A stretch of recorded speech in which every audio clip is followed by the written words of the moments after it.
It was around this time last night that Kevin Matthews discovered his wife murdered in their West Lakes home. And I'm thinking to myself, something is not right about this. She egged him on and he finally snapped and did it.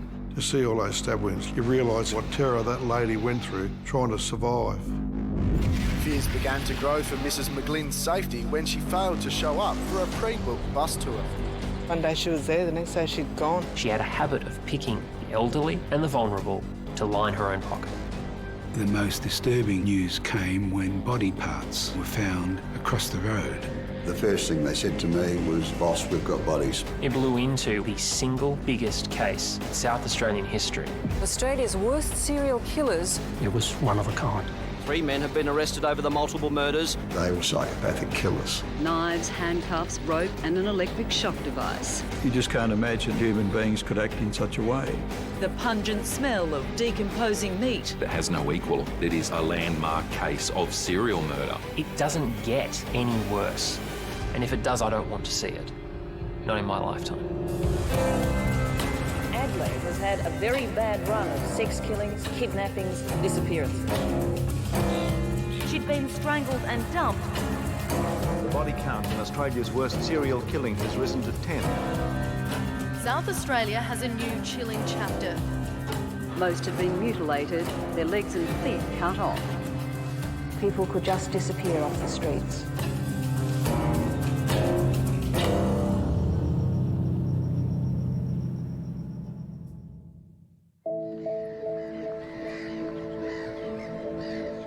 Adelaide is the capital of South Australia, the only free settled state in a nation occupied by convicts. But decades of grim homicides have led some to describe it as Australia's murder capital. South Australia has had more than its fair share of very unusual or bizarre serial murders, and they tend to be the ones that I think a lot of people focus on. And Adelaide, being sort of the murder capital of Australia, has actually been talked about in the international media as well. Author Sean Fuster agrees that the myth is contradicted by the statistics, but he believes there is something to be said for Adelaide's strange reputation. What upsets me the most about the myth is not just that it's untrue, it's not just that it hurts families and victims even more, but that the truth is worse. Adelaide isn't the serial killer capital of the world. It's the bizarre crime capital of the world. We seem to draw the unusual, the sick, the deranged killers in Adelaide. And it's the quality, not so much the quantity, of the way they commission their murders and abductions. Some murders have circumstances which make them, in some way, even worse than others. Over the last half-century, Adelaide has witnessed many cases that defy comprehension. In 1979, the city was shocked by the discovery of Darren Stevenson. High-profile lawyer had been stripped down to his underwear and stuffed in a freezer. They'd searched the house and they couldn't get into a refrigerator because it was frozen up. So we'll break it open then, Jack. And that's where Darren was, deep frozen in the refrigerator. Horrified zoo officials discovered some 64 animals lay dead in their enclosures. There's blood everywhere. People just can't be allowed to get away with this sort of thing. Most had been stabbed, some had their necks broken, and this alligator was dragged from his enclosure and beaten to death with an iron bar. The shocking murder of Tracy Muzak rose from a dispute over a $70 debt. The 18-year-old was punched, kicked, burned, stabbed, tied to a tree and strangled. Evil arrived on Robert Whitwell's doorstep in the form of his own granddaughter, Brittany Dwyer. The 19-year-old looked at family photos with her popper before stabbing the 81-year-old. She then bizarrely did the dishes as she waited for him to die. Could this gruesome strand of killers trace its beginnings to the state's unique origins? What was distinctive about South Australia was that it represents a revolutionary change globally in terms of immigration. The whole idea for settling South Australia was with free settlers, not convicts. They wanted to recreate the ideal English province. The founders chose the southern reaches of Australia as the perfect place to build this ideal society. The next step was to find its people. The other element of it was choosing your migrants. So right through the length and breadth of Britain, there were agents out recruiting. What you had was a very carefully selected group of mostly young people. Sean Fuster believes those selected were a strange mixture of social minorities. Adelaide was opened up to two groups in particular: social progressives and religious dissenters. Social progressives were basically the people that wanted to try new things, wanted to explore morality and expand the bounds of what society accepted. At the same time, the religious dissenters were people like the Lutherans, who had been so persecuted by the predominant Christian faiths that they needed to get away, find a place to start up for themselves. So look at what you've got there. You've got a permissive group that want to try anything, and you've got a group that is so used to being prejudiced against that they're used to keeping their secrets to themselves. Merge that together, you have a promiscuous, progressive culture that is all about secrecy. And that informed the very DNA of Adelaide. Try anything once, just don't talk about it. And in the years since its founding, could this tangle of progressive ideals have given birth to a twisted subculture capable of spawning unusually gruesome acts? As the 20th century was coming to a close, the city of churches was rocked by a horrific discovery that didn't just contribute to the Adelaide murder myth, it sealed it in stone. It was a case that would see its caption rewritten in the new millennium as the City of Corpses.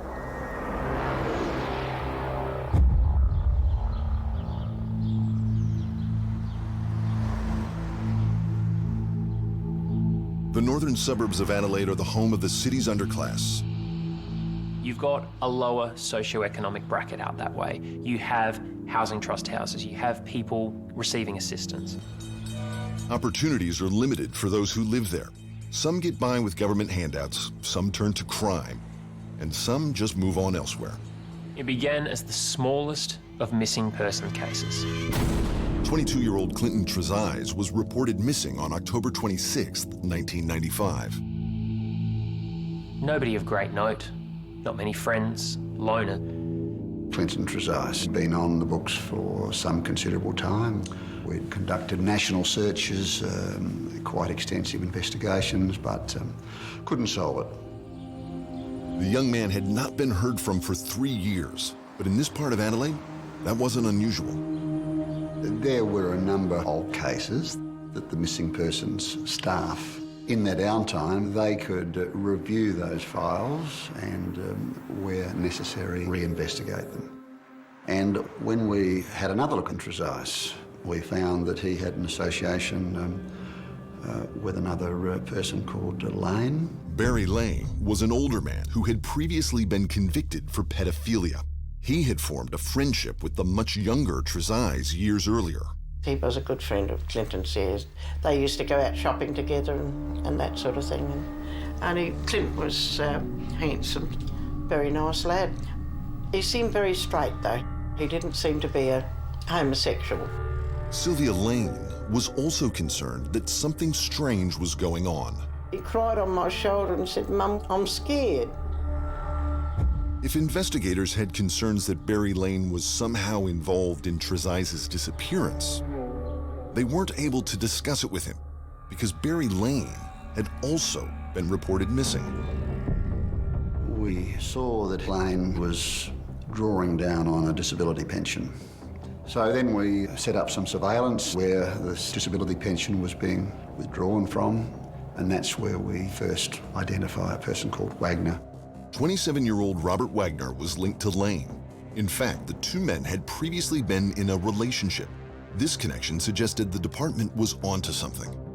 It is a catalyst for similar investigations in relation to all of the missing persons cases, to find out how many of those were receiving a pension and were they in fact the persons who were withdrawing it.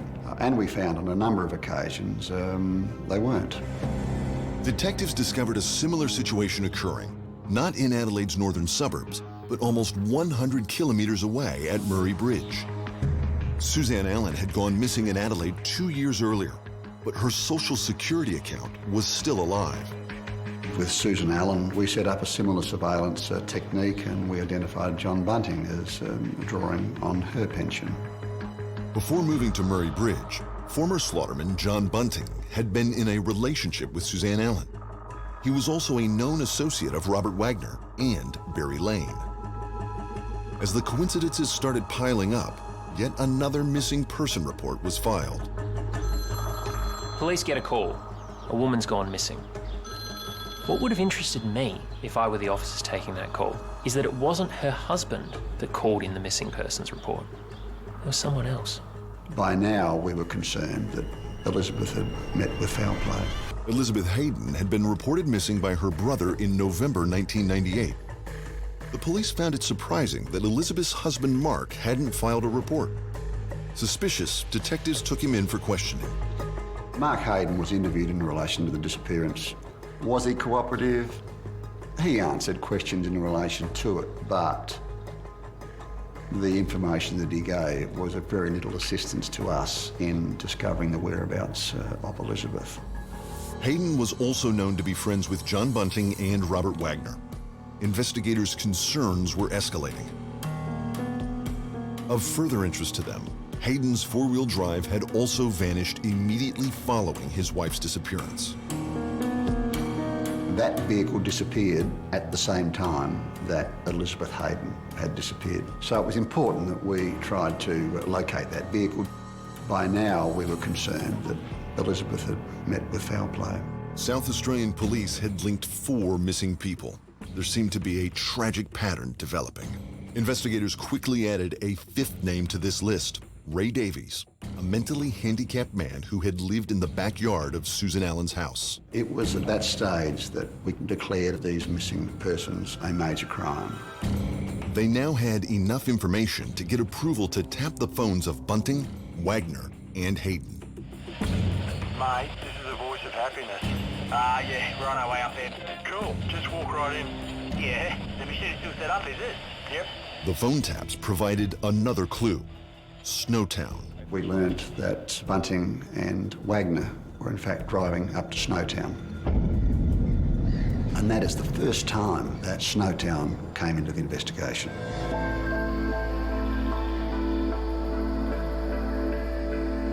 The sleepy wheatbelt village of Snowtown lies 250 kilometers north of Adelaide.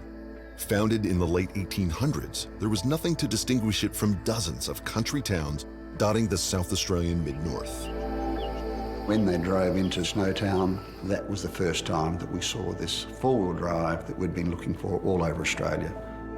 That was the key to the detectives going in and speaking to the people at that address. And that's when we were advised about the old disused Snowtown bank.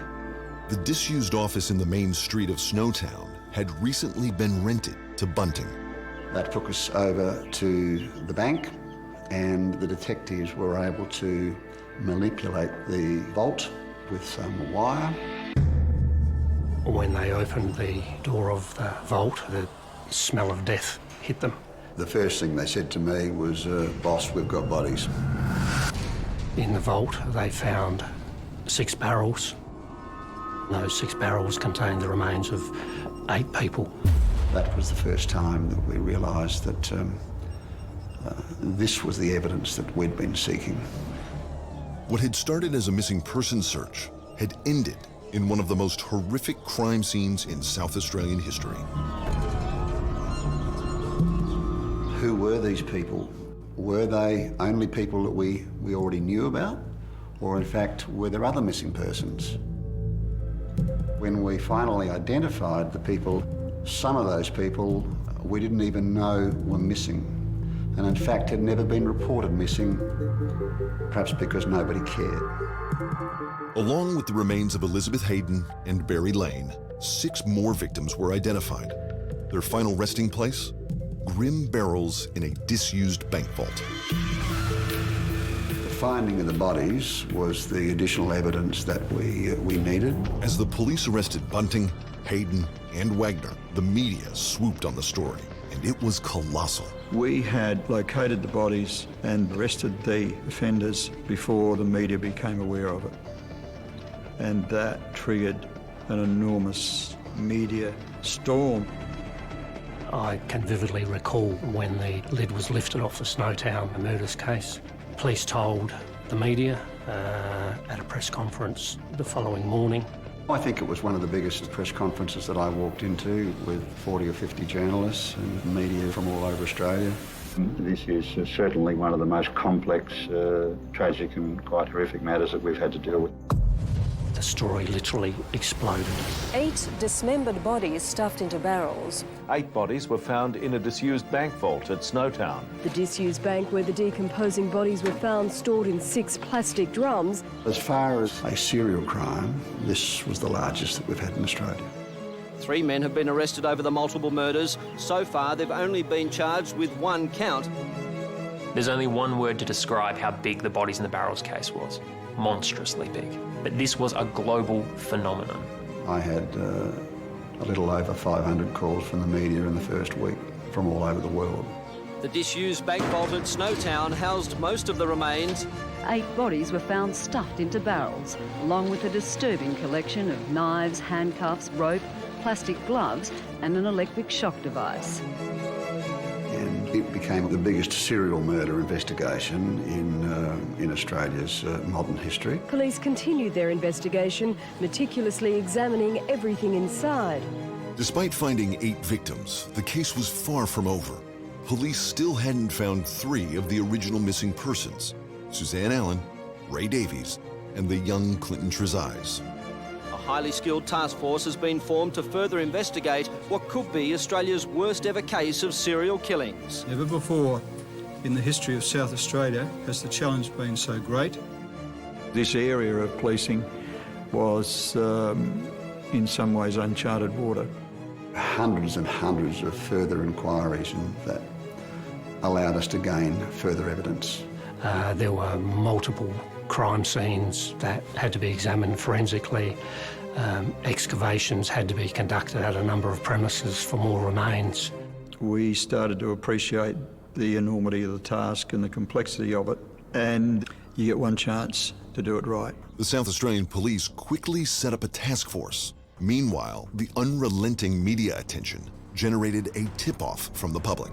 We'd had a phone call through Crime Stoppers. This afternoon, police turned their attention to this backyard in Adelaide's north.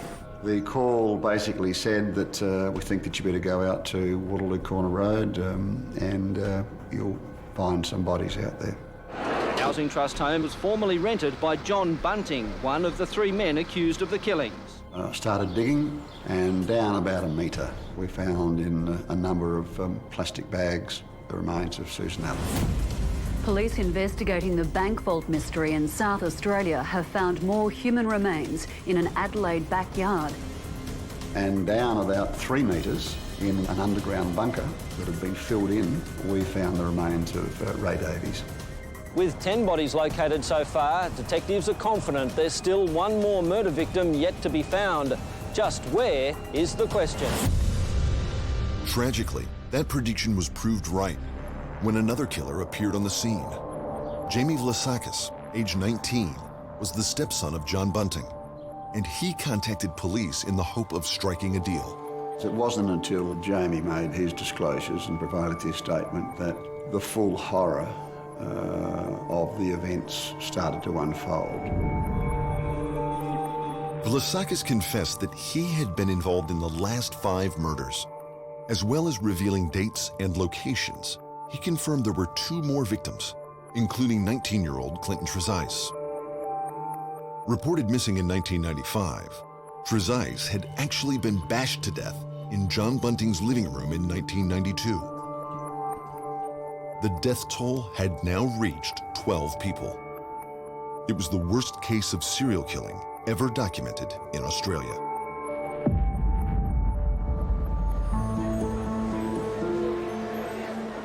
Four men accused over South Australia's notorious bodies in the barrels murder case have appeared in an Adelaide court at the start of a committal hearing. I remember vividly the first day of the trial. Standing out the front of the Supreme Court in Adelaide, watching the hordes of media descend from interstate and overseas. It was like nothing I'd ever seen before. John Bunting, Mark Hayden and Robert Wagner have been charged with 10 murders. Their youngest recruit, 20-year-old James Lasakis, faces 5 counts of murder. The court was told the men recorded the voices of their prey to make their families believe they were still alive. Hi, Mum. I've met a pretty girl. I'm on my way to Perth. Stay the f*** out of my life. They would get the victims to call relatives and loved ones and say, basically, I'm leaving town, don't try to contact me, which was instrumental in them continuing to get away with their crimes. As the trial continued, the enormity of the crime grew. Reporters were embedded in the courtroom, spending years covering this because so much unremitting, unrelenting horror came out of each and every day of those hearings. The actual way in which the murders were committed was described chapter and verse to the jury so that they could understand the brutality of the acts. Over 171 days, the country discovered that the victims were brutally tortured before being murdered. You just can't imagine that human beings could act in such a way. I was absolutely shocked. I mean, there's not much that I haven't seen in my career as far as murder and mayhem, but this was simply at another level. The court heard that Bunting and Wagner used an array of implements to brutalize their victims. An electric shock machine, cigarettes, garrotes, pliers, and hammers. They even cooked and ate the flesh of one of their victims. What these victims endured was just absolutely unimaginable. Most grueling of all, the victims' families were forced to hear about the agony their loved ones endured in their final hours. It's been a horrible experience, and the words, the things that were said in there, it's incredible to have listened to some of what went on with my son. The removing of body parts, they're defleshed. We're talking the bottom bestiality of mankind. The serial murderer is often portrayed much like your Professor Moriarty character in your Sherlock Holmes, as this criminal mastermind who's always one step ahead of the police. The reality is actually vastly different to that. Serial murderers are mostly unremarkable people, but for their crimes. They aren't criminal masterminds. They very often get away with what they get away with simply because they're unbelievably lucky. And when people find out who they are, they're often surprised because this is the guy next door. But it seems there had been signs of a murderer in the making. Bunting set up what he called a spider wall, emblazoned with the names of suspected child molesters. John Bunting had a deep hatred of pedophiles and homosexuals, which had grown into a psychopathic will to kill. He always had a mean streak underneath his placid persona. He said, I want to go out and kill all the pedophiles and homosexuals. Bunting started to lump unrelated groups together as being effectively one and the same, where he's accused homosexuals as being just as bad or the same as a pedophile. And so he and his crew would target these individuals and they would eventually kill them. Ultimately, the majority of the victims were innocent people targeted only for their sexuality or because the killers simply didn't like them. But the sadistic torture suggests a more disturbing motive. If it goes on for hours, there's actual enjoyment from committing that torture against those people at that point in time. They were psychopathic killers. Certainly, Bunting and Wagner appeared to get some pleasure out of inflicting pain. It was also that they seemed to escalate the level of violence towards the end as well, which is, again, not dissimilar to what we see in other serial cases. We believe Bunting simply liked to kill, and he played very much a leadership role. By all accounts, he was quite a charismatic person. He was able to bring people under his control fairly easily. He recruited other people to his cause. These people seem to spend a lot of time sitting there talking about all of the things that these other people in the community were doing. And in a way, it's actually very, very similar to what a lot of cults do. What you do is you reinforce that doctrine of inside and outside. If you're inside, you're one of us, and if you're outside, then look out. At the end of South Australia's longest ever criminal trial, John Bunting and Robert Wagner were sentenced to life imprisonment with no chance of parole. Mark Hayden was convicted of assisting in 7 of the murders, and Jamie Vlasakis pled guilty to 4 counts of murder, reducing his sentence by testifying against his friends. But Bunting and Wagner weren't the only ones to receive a life sentence. The small village of Snowtown has suffered from its association with the case. They have taken a real hit as being the place and the centre of these horrific murders, when in fact that wasn't the case. The true epicenter of these killings was the northern suburbs of Adelaide. But that's not the only part of the city where murder stalks its citizens.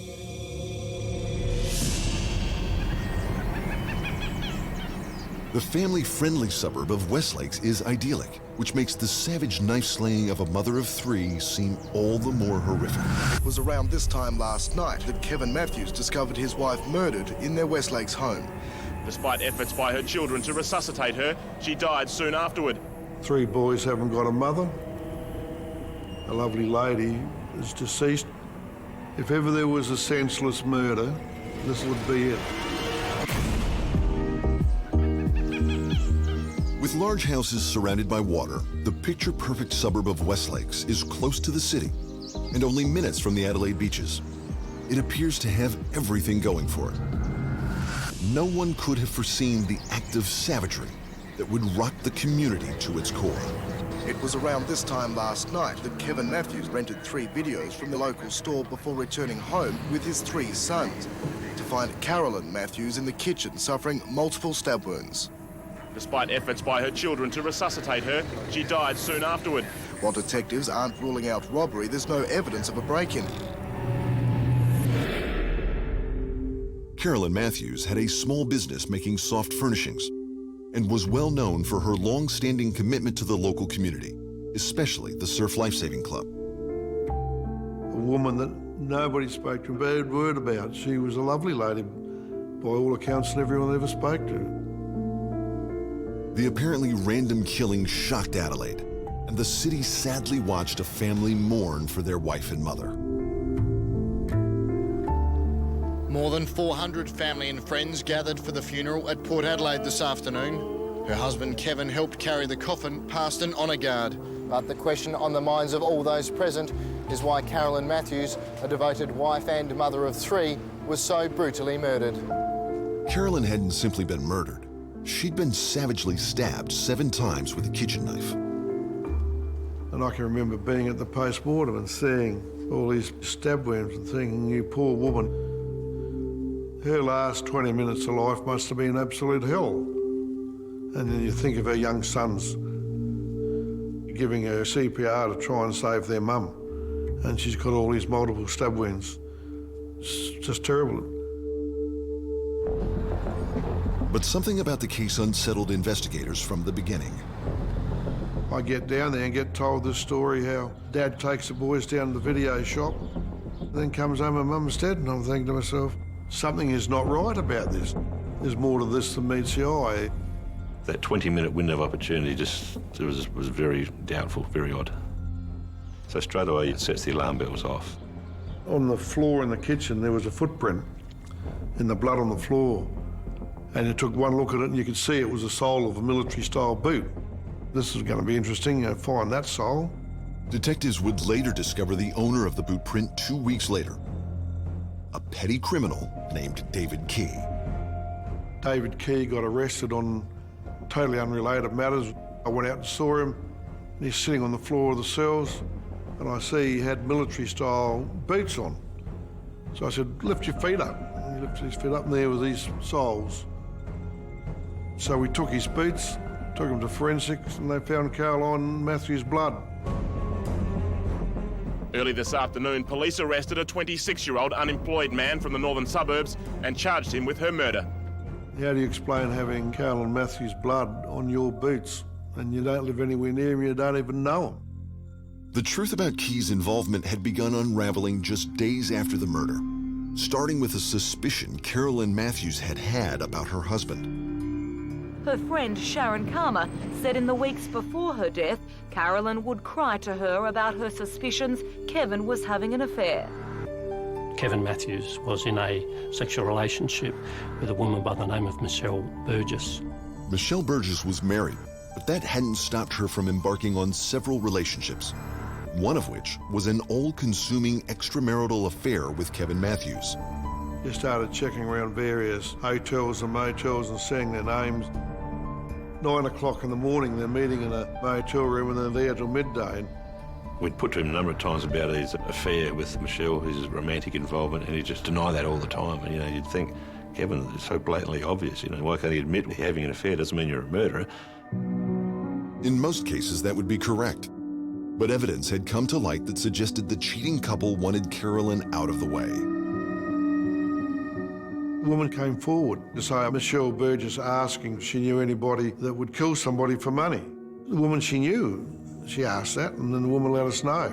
Investigators discovered Michelle had been in contact with David Key.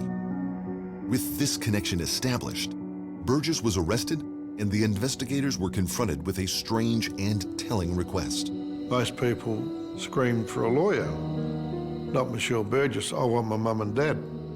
John Keane and I interviewed her for probably an hour and a half, 2 hours, in front of her mum and dad over a murder, and she had them wrapped around her little finger. They believed she was innocent. They thought we were horrible men for what we did. And then myself and another detective went down to see Kevin to say that she'd been arrested. And the next day he goes to court and supports her with his forever hat. That was bizarre. Kevin walks into court. He's got a white sun hat on. It's got R&R forever, and he's sitting in the court holding it and showing it to her. What it was, secret message between them, I got no idea. Truly bizarre. Mr. Matthews, can I just ask why you're in court today? No. Are you happy that the investigation's progressing the way it should be? She's innocent. It wasn't too long after that that Matthews himself was arrested and charged with his wife's murder. In a sickening turn of events, the man who Adelaide watched farewell his wife had now been arrested for her murder. It was alleged the two lovers hired David Key to commit the murder so Burgess and Matthews could further their relationship and seize Carolyn's life insurance. I think it became fairly clear in the trial that Burgess was certainly the dominant partner. It quickly became clear that Michelle Burgess's relationship with David Key was not just a killing contract. Michelle Burgess used sex as a tool to get what she wanted. She had sex with David Key on quite a number of occasions. I really don't think Key wanted to do what he did. But she egged him on and urged him on, and he finally snapped and did it. And I think Kevin didn't want it to happen that way either, but he didn't have the balls to stop it, because she just had the power to get these men to do whatever she wanted them to do. Finally, as the trial was underway, David Key broke free of Burgess's spell. He pleaded guilty and confessed to his crime because he could see, unless I help myself, no one else is going to. I'm the pawn in the game, and all the blame's going to be put on me. He received a 20-year sentence for murder, and then he took to the witness stand, and the terrifying truth came out. David Key gave a first-hand account of the events leading up to Carolyn Matthews' murder. It was alleged the two lovers hired David Key to commit the murder so Burgess and Matthews could further their relationship and seize Carolyn's life insurance. David Key says Michelle Burgess offered him a $25,000 contract to kill Carolyn Matthews. Michelle said, "I needed to do a real crime and make a name for myself. Kill someone, prove that you're not a sook." There was a $100,000 insurance policy on Carolyn's life, which Kevin and Michelle were going to use to pay David Key. Michelle Burgess and Key go to where Kevin was working and tell him, like, this is what's going to happen. The three of them were seen in a heated discussion.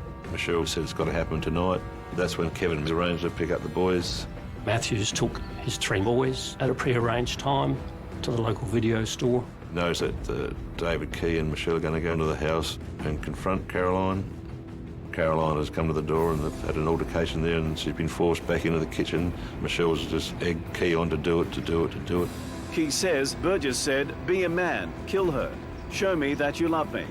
I lost the plot, grabbed Mrs. Matthews and started stabbing her, while Burgess stood behind him laughing hysterically. You see all those stab wounds like that, and the defence wounds on her hand where she was trying to stop the knife and having fingers and that almost cut off. You realise then what hell and terror that lady went through trying to survive. Kevin Matthews was convicted of murdering his wife. His lover, Michelle Burgess, was also convicted. I think they got 30 years. They should have got 130. And do you feel that justice now has been done with that sentence? I guess so, but I'd rather have my daughter back. And we've just got to go on for the boys now. The family have lost a daughter. 3 boys haven't got a mother. A lovely lady is deceased. If ever there was a senseless murder, this would be it. Even more horrifying than Carolyn's pointless death was the revelation that her husband had allowed their children to return home in time to see their mother bleed out on the kitchen floor. How anybody could do that and call himself a man is, I got no idea. And that shows you what a cowardly, craven sort of an individual he was. I don't know how anyone could do that. Those boys are scarred for life. Kevin Matthews' appalling act was all driven by his shameful lust for another woman. When you see what Michelle did, what a piece of work. How can one person do that to another? She's pure evil, that Michelle. Michelle Burgess rose to infamy as one of the city's deadliest women. Almost 10 years later, a bizarre homicide saw yet another woman at the center of a murder trial. Her house destroyed in $1 million fire and her husband Satish now dead, Regini Narayan faced the Adelaide Magistrates Court. Regini was the long-suffering wife of Satish Narayan. Mrs. Narayan had poured metho on her husband's genitals while he was sleeping after discovering he'd been having an affair. She discovered that all of the money she was earning was going to another woman. And so she hits upon a plan. I'm going to burn a dot on his penis. Then when his lover sees that dot, she'll know he belongs to somebody else. The blaze destroyed their home and their neighbour's house. Mr. Narayan died of his injuries in hospital 3 weeks after the fire. But Regini was never convicted of murder because all she'd wanted to do was burn a dot on his penis. In 2016, Leanne Prack murdered her housemate. She licked the blade of the bloodied knife. After that, she stabbed him 7 more times. The killer then allegedly sent a text message to a friend which read, SOS, he dead.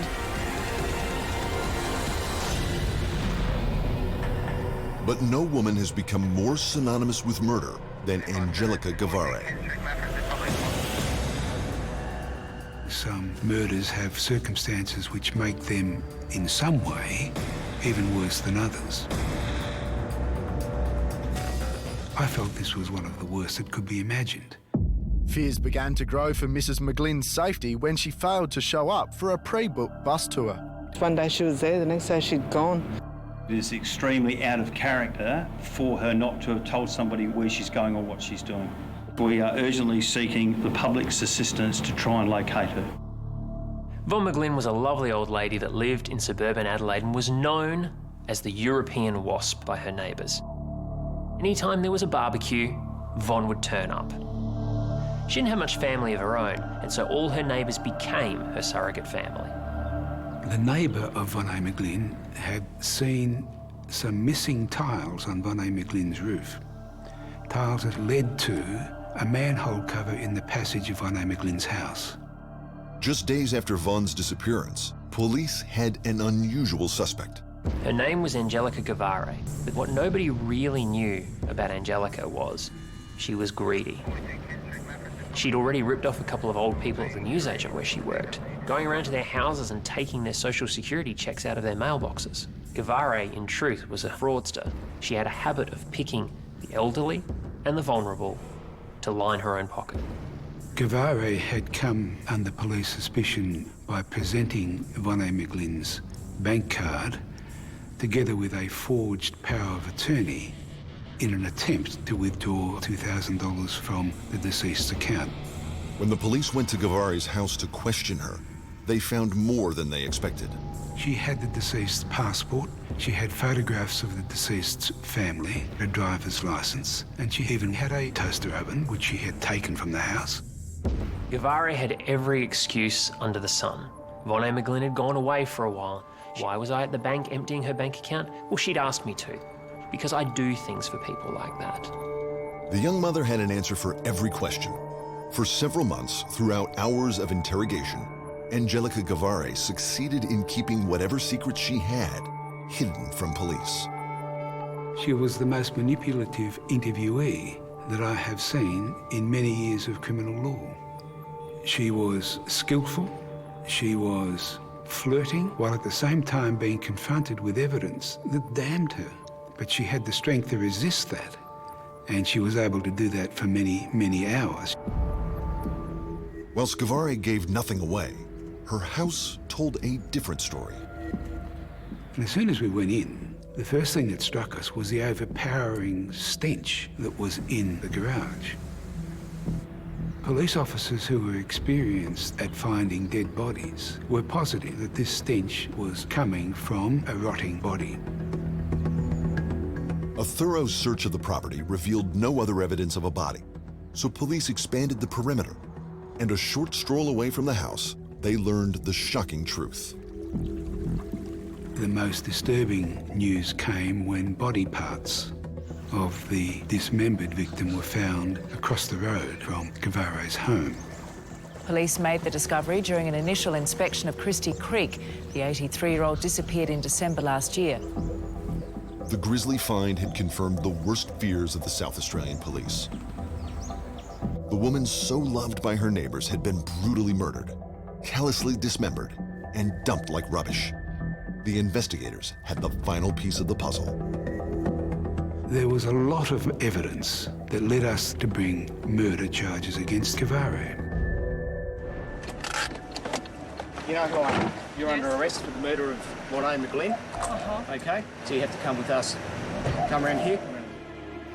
Do you wish to ring anybody at this point to tell them that you're under arrest? My solicitor.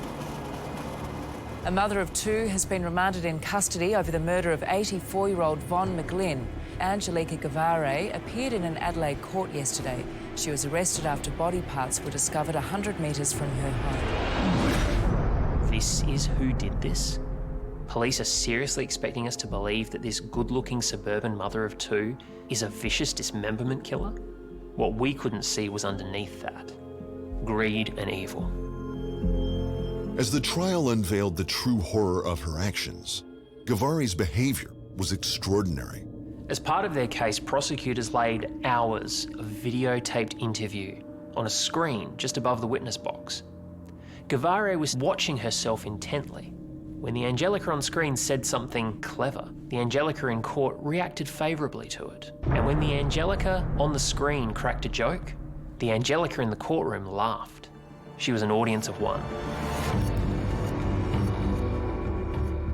It is the prosecution's belief that Gavare entered the house through the roof, that she struck Vonne McGlynn over the head with a statue. The motive was simply greed. She wanted to obtain the house from Vonne McGlynn and sell it. Then she had to get rid of the body somehow. She put this poor old woman in the boot of her car. We think from there she went to her garage where she dismembered her. And this is perhaps the most disturbing aspect of the whole case. She put each piece of Vonne's body in a child's stroller, then put her daughter on top of the body piece, wheeled it down the creek, and dumped the body part. Her child's body was covering the body parts of her victim. The evidence against Angelica Gavare was overwhelming, but it was the appearance of one extraordinary witness that underscored the bizarre nature of the crime. One of the most damning pieces of evidence was the testimony of Gavare's own mother. Through a Latvian interpreter, Mrs. Dombrovska told the court she had a strained relationship with her eldest daughter and urged her to tell the truth about Mrs. McGlynn's disappearance. She said her daughter eventually confessed to the murder when she confronted her at a Christmas Eve celebration. It's most unusual for a mother to be prepared to give evidence against the child. It must have been the most difficult decision she had ever had to make in her life. It demonstrated to me a strength of character that one rarely sees in criminal law. The trial would go on to make South Australian legal history. The mother of two was sentenced to at least 32 years behind bars. It's the longest sentence ever handed to a woman in South Australia. The South Australian justice system had unravelled one of Adelaide's most depraved murders, proving once more that evil exists in the most unlikely places. South Australia has a new chilling chapter. They've knocked her to the ground and cut her throat. Curio campaigner was stabbed 39 times. All murders by their nature are violent, but Kapunda was in another league. They don't deserve this. 10-year-old Louise Bell disappeared without a trace. Your children are exposing themselves to online predators. This was the first case of its kind in the world. Her death was brutal. Probably one of the worst things I've ever seen. A twice convicted child killer is absolutely horrifying. Her remains have never been found. I miss everything about her.